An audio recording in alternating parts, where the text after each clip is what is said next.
Welcome back, everyone, to Third Street Reactions. I'm Zakk. I'm burping and I'm Shane. We are back with Fixin' It with Soos. Oh. And this is the cuckoo clock and the golf cart. You know what happened last time? Well, I think the last one was the cuckoo clock, and I actually don't remember a lot about the cuckoo clock. Oh, it was a two-parter, okay. Yeah, but I remember that he... I remember now, because, yeah. Well, the funny edits that he did were great, and like he does like the reverberation effect where he's fixing it with Soos. It actually was very entertaining. Soos is like probably my favorite character. He's great. He's funny. Wasn't very deep. Let's go. Fixin' it with Soos. This is very catchy. Hey dudes, and welcome back to Fixin' It with Soos. What needs fixing today? Jump, jump, jump, jump, jump, jump. Accept this call, Wendy. Huh? What call? The call of power! What's happening right now? I'll show you guys later. Oh no, a bat! Laser eyes, go! Over here. Time to fix the golf cart. At the end of the show, Dipper and Wendy will rank by handysmanship from 1 to 10. Hey, do you think a girl would think I look cool in this jumpsuit? I mean... Some things, even Soos can't fix. Oh. Looks like a problem with the fuel injector. Dipper, try the engine now. Hey, you did it, man! My fix-it power has been unleashed. Why do you keep saying stuff like that? Unleash the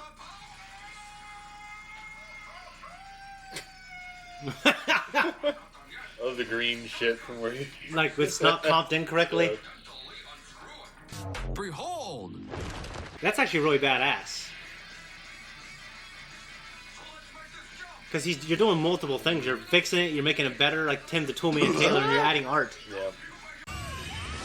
We're clearing it! We're clearing it! So, what score do I get from 1 to 10? 10 out of 10! 10 out of 10! Thanks, guys! I'll wreck it again. Soos! I think the roof is broken! Can you fix it for me? I make my own economy. That was pretty funny. It was entertaining. Well, it's always fun to see him. I love that man. And, Power! and his story. Lightning going everywhere. like he's one of the more tragic characters, kind of, except maybe probably Stan and his brother. Uncle Stan, Uncle Ford. Stan, Yeah. Ford. But like he's got this incredible optimism. If I grew up like he did, I might not have that. You know, and he's helpful and he wants to help. You know, Yeah. it's cool. A few things crossed my mind when I watched this. Is Soos an artist? Did he paint all that? Did he do the designs? Must have. Who else is doing it? Well, I was wondering. Like I was trying to see Dipper if or Mabel. I was wondering if Mabel did it, but like it didn't seem as Mabel-esque to me. Just the colors. it was just Dipper and Wendy there. So And it reminded me of Tim the Toolman Taylor, but Tim always kind of juices things up to the point to where it breaks them down. yeah, Yeah, like Han did to the Millennium they Falcon. can't handle the fucking Yeah. load. I really like that song in the beginning, and this is a weird discussion after this, but this is why I called you back after we hung up earlier. Lex Friedman, he's this MIT scientist guy from Russia. Well, I think he grew up in America, but his parents are from Russia and the Ukraine. He's incredibly brilliant. But he's got a podcast. He has different people on there. He has this music producer who, I mean, he's like one of the most acclaimed music producers of all time from a records label. He's balding. He's got this crazy, scraggly beard. He looks like exactly like the guy off Batman Begins who takes the alfalfa, the fucking stuff from the food truck guy. Oh. They got kids to feed. Yeah. He's like, what? They don't like falafel? They don't like falafel? Yeah. Okay. He looks exactly like that guy, and they're like the same age, like in their 60s. Okay. He had an interesting discussion because that guy, it's just when they're a producer, and life is their music, like they just know a lot about it, and they surrender to it in a way where it's really interesting to watch them like close their eyes and it comes on. So he likes everything from like the Beatles, the Beach Boys, Tom Waits, Johnny Cash. Him and Johnny Cash were kind of friends. He helped produce Johnny Cash's later album. Weird to see people who know so much more about music than me talk about it in a way where it's so interesting. Like if you had a song to represent the human race, aliens are pointing the death ray. You got to pick a song. What song represents us all in a good way? I think that's an interesting conversation. I know the music reminded me of it, but I don't really know because like I like all kinds of music. But I don't know if like my favorite stuff in the world is a good representation of the human race. Yeah. Reagan, when they sent that thing out into space, that the song by the blind guy. Yeah, I told you about Blind Willie Johnson. Yeah, like because there's no words, that might be a good one. Yeah. And they picked that one for that reason. Yeah. But do you have like a song Like, because there's like something you love, but you also got to think, okay, what represents everybody? What represents everybody on this planet? What represents the human race in a way to where, like, okay, like they want to kill us? A bunch of fucking monkeys that aren't, when they're not picking lice out of each other's heads, they're fucking throwing shit at each other. Yeah, and trying to kill what we are. Trying to kill each other. That's my point. Is that that's the dichotomy there. It's like if they're not helping you by picking your fucking lice out of your hair, they're tossing their shit at you. Yeah. Okay. I never knew Tom Waits sung this song. It's called "I Need You," "I Want You," or "I Need You." He wrote it when he's 22. It's like he has a lot of shit that's like it's like kind of his drunken piano phase. Yeah. And then he goes from that into after he married Kathleen Brennan. Yeah. They became collaborators in their music, and she pushed him to kind of go into more experimental shit. So that's why I thought this other shit's kind well, it's crazy how much his voice changed. Like, okay, so I've heard that song a lot of like YouTube videos and weddings, and like that is such a good song. I never knew he sung it, and he sung it. I'm like, he sounds so different. Yeah, he's got more of the raspy sound now to him. But that song, I don't know if it represents us all, but it kind of tells the story of. Wouldn't be an honest representation. If you just want to lie to these fuckers to get the laser beam off our backs, yeah, just give them something good. Like the kind of aliens, like, no, we know what you are, so you better be honest. Does this represent, like, does this song symbolize you, or I want you to give us what the highest piece of art is, so we won't kill you? You know what I mean? Yeah. It also has to be something, because heavy metal is very complex, but it's not pleasing to everybody. You know what I mean? And then country music's not, and rap's not. Yeah. And, I mean, there's a lot of shit. Pop music's not. I think pop music's not complex.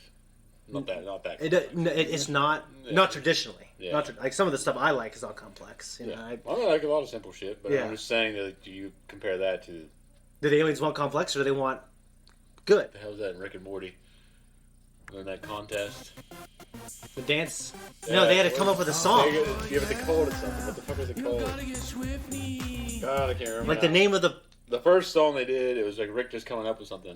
Shit on the floor. Or some shit like that. Like yeah. So it's kind of like that. I wasn't sure because I love music, but these past 5-10 years I've kind of been more into podcasts. So I just wondered what your thought was. I mean, I listen to music all the fucking time, but it's just like, would one song I listen to represent the whole human race? I think that Blind Willie thing. I think that the Blind Willie Johnson. I mean, that's a really good song. I think anyone can listen to that song because you don't have to understand the words. Yeah, that's why I think it's good. And I know there's probably a million songs like that. Fucking Reagan and that team, they picked that one for a reason. They did. Yeah, so it's floating out in space now. It's pretty crazy to think about. It's a very lonely song. It is. They made a good choice. I might defer to those people who picked that because I think. I mean, I think it's if you're talking about representing the entirety of the human race. I mean, a lot of shitheels out there, and there's a lot of people that are just good people. So it's like, how do you? Yeah. Or is it like is it an even keel? Yeah. I don't know. I mean, what are you judging it on? If I want to say what I would expect and hope for, like if an alien, you like, okay, there's between you and this planet and Earth. Yeah. And I'm gonna pick my favorite song. You guys got to give me your best song. How about that one? No, it doesn't necessarily. Basically, just like in Rick and Morty. Show us what you got. Show us what. Yeah. Freaky ass planets. The big heads, floating around. Yeah, I think that one was pretty good. I mean, I think the Beatles have some pleasing tunes. Beatles to me are kind of like the Eagles, like the Hotel California. Hotel California, that's a good song. But I just can't stand Don Henley, so yeah, I just don't really want to hear the Eagles. Well, I'm not in love with like I know a lot of people love them, but I don't really love John Lennon. Well, the Beatles, it's like I can listen to covers of their songs. Godsmack did a great song of "Come Together," a great cover of "Come Together." Yeah, and Aerosmith covered some of their songs and shit. I just feel like Black Sabbath was better. Yeah. So I'm more a Black Sabbath guy. I'm not the Beatles guy. I'm a Black Sabbath guy. But I'm sure they would give each other credit because in those circles, you draw inspiration from everywhere. So yeah, I can sit down and listen to just a few Beatles songs. I can sit down and listen to a few Eagles songs. I'm gonna go and put it on my fucking playlist. No. Yeah. But if I hear it, I can sing along to it. The Beach Boys. What's that one song? Man. I saw them in concert once. You did? They were at Jamboree in the Hills one. They got some good songs. Like they were just there, and they beach balls bouncing around. It was like, what? Well, they got some good songs, and when you hear them in movies during parts when like this is supposed to be funny, then it's like perfect. You know, it makes sense. Like I don't jam to it personally, but if it's on the radio, I go, Monk, I turn this up. It's a classic. You should know the song, even if you're not gonna love it. If you want to know anything about music, you should know where we come from a little bit. You know what I mean? So my answer is probably the Blind Willie Johnson because I think it doesn't have the words. Well, it's an easy go-to because it's already been picked. Yeah. But, I mean... I'm definitely taking Easy Way Out. Yeah. I love Coldplay, but I don't know if they're going to want to listen to Coldplay. You know what I mean? Yeah. Bunch of assholes out there like listening to U2 and shit. Yeah. I still haven't found what I'm looking for. They're just floating around out there in space. Yeah. Disturbed's cover of that song is fucking great. It's really good, yeah. And the original's good, but just like kind of the stigma of liking a popular band, except for the exception being the Beatles, and it was a stigma up until like the 90s. It's been so long now, it's like, oh, the Beatles are classic. But in the 70s and 80s, they weren't classic. They were still, they were just active. They're just assholes.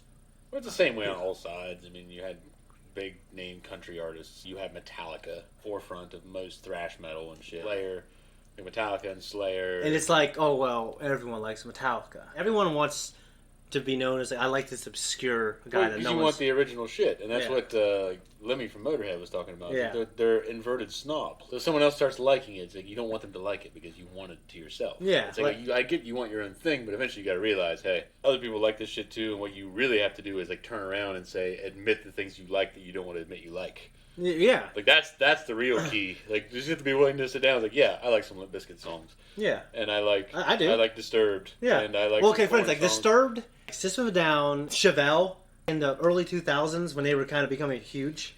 I never got into Chevelle, but well, I only know the Red, really. okay. I never. So late. Yeah, I didn't get into that one. I really like that one, and I admit that's the only one I know. Yeah. I remember people go, "You're a poser. You only like that song." I'm like, okay, you know. That's the one I've heard, man. Yeah.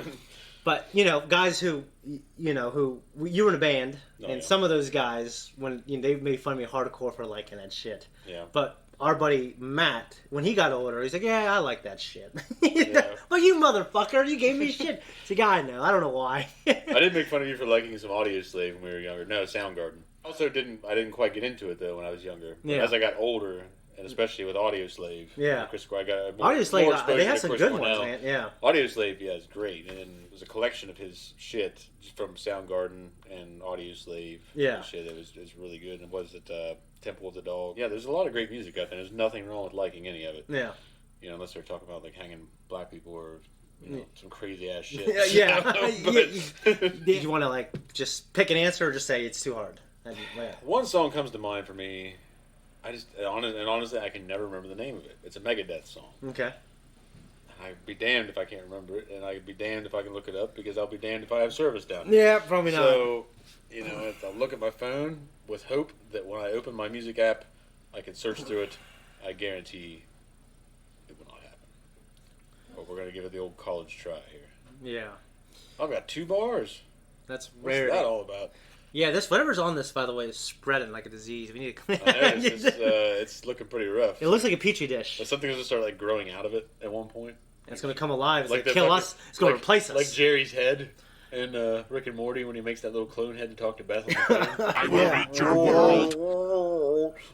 I hate Jerry's. One day you're going to come down here. I'm going to be acting different. Then you're going to fucking see me dead underneath the table. And all this shit's going to be gone. It's actually working. I'm really surprised. Then you wait, and I won't even have the song on here.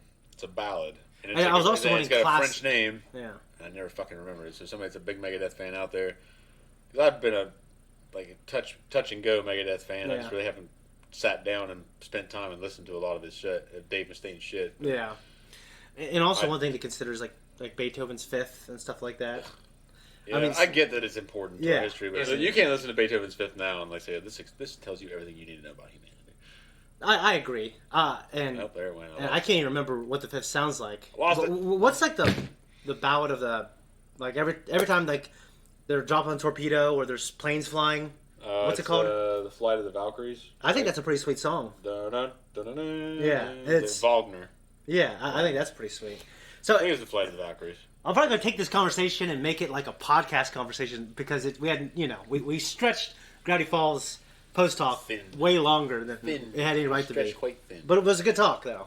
So I know you love music. Well, if we're gonna do that, we need to actually sit down and make it. We can just scratch this shit, delete it. We just start our own conversation one night and do our own podcast.